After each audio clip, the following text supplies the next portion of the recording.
মাজার ভাঙ্গার দলিল কেউ দিতে পারে, আমি সারা জীবন তার গোলামি করব।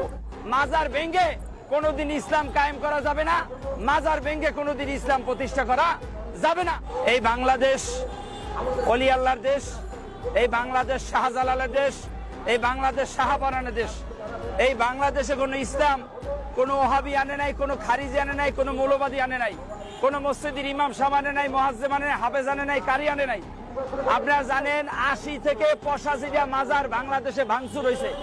ভাই, এই মাজার ভাঙচুরের দলিলটা কোথায় পাইলেন?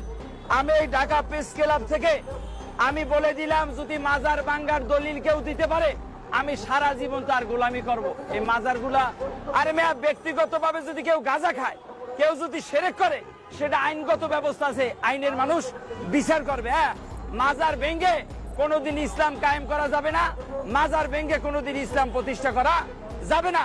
জাল হাদিস দিয়া কোনোদিন আমি আমার এই ভিডিও যারা ইউটিউবের মাধ্যমে দেখবেন, আপনারা থানায় বসবেন, আপনারা সেনাবাহিনীর ক্যাম্পে বসবেন, বসেন, দলিল নিয়ে আমরা বসবো, আপনারা বসবেন।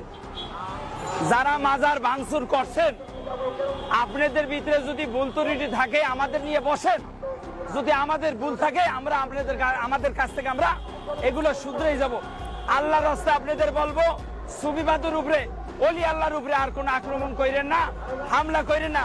অলি আল্লাহর মাজার জিয়ারতের জায়গা, ও জায়গায় সূরা ফাতিহা পড়বে, ইখলাস পড়বে। হ্যাঁ, ও জায়গায় মিথ্যা অপচয় দিয়ে, মিথ্যা অপপ্রচার করে মাজারে হামলা করেন না।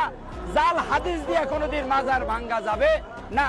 যারা মাজার ভাঙছেন, আমি ডক্টর ইউনূস সাহেবের দৃষ্টি আকর্ষণ করবো, পেশ সচিবের দৃষ্টি আকর্ষণ করবো, স্বরাষ্ট্র উপদেষ্টার দৃষ্টি আকর্ষণ করবো, এদের আইনের আওতায় না আইনের বিচার করেন। এতগুলো মাজার ভাঙলো ভাই, এই পর্যন্ত একটা লোক কোনো অ্যারেস্ট হয় নাই, কোনো বিচার করে নাই। ধন্যবাদ ভাই। বর্তমানে দেশ বিশৃঙ্খলার ভিতরে আছে, বর্তমানে দেশ সার্বক হয়ে গেছে। বিচার দেবেন কার কাছে? হাজার হাজার মিডিয়ার কাছে বিচার দিয়ে কোনো লাভ নাই। আমি মিডিয়ার ভাইদের বলবো, ভাই সত্যটা প্রচার করেন। দেশ বর্তমানে ভালো নাই, দেশটা সার্বকা আছে, দেশটা বাজেয়াপ্ত হয়ে গেছে। ধন্যবাদ ভাই।